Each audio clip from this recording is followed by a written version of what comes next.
ए भौजी का हो ननदो? सुना एगो बात पूछी। पूछा। बड़ा सबके बाबा साहब के गीत सुनावा तारू। हाँ हो। तनी हमनियों के सुनावा भौजी। अच्छा ला कहा तो सुना। हाँ सुनावा। हर जैसे चमके चाँद तरैया सुनाए हमारी नदी, वैसे चमके भीम जी के सुरतिया हमारी नदी। अरे बाए भौजी सुनावा सुनावा। सुना।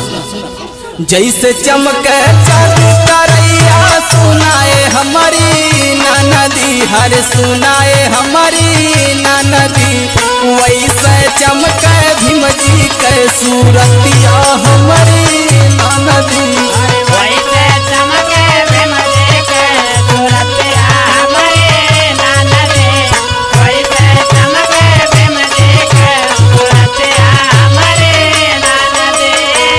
ए ननदो काए भौजी और सुना। सुनावा।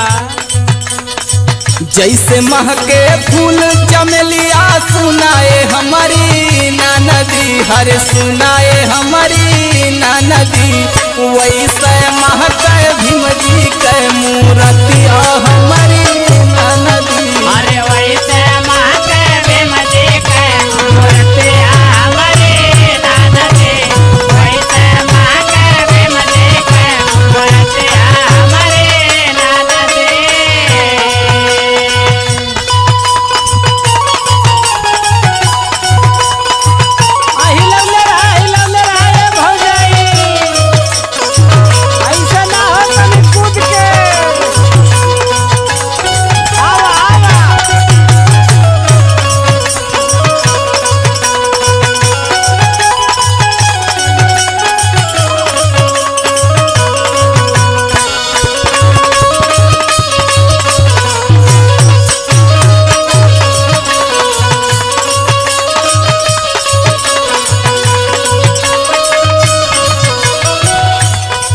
ए ननदो का भौजी और सुना। सुनावा। रातिया में देखी सपनवा सुनाए हमारी नदी, हर सुनाए हमारी नदी, बाबा साहब बासे ले नयना हमारी नदी।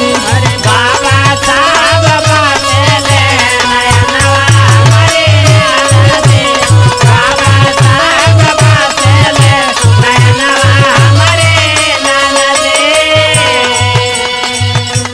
और सुना ए ननदो। सुनावा भौजी।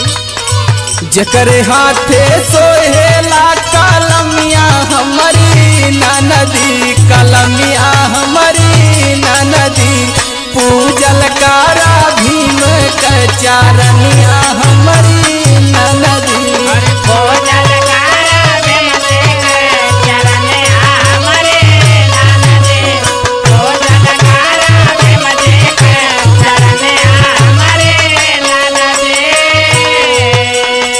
जैसे चमके चाँद तरैया सुनाए हमारी नदी, हर सुनाए हमारी नदी, वैसे चमके भीम जी के सूरतिया हमारी नदी।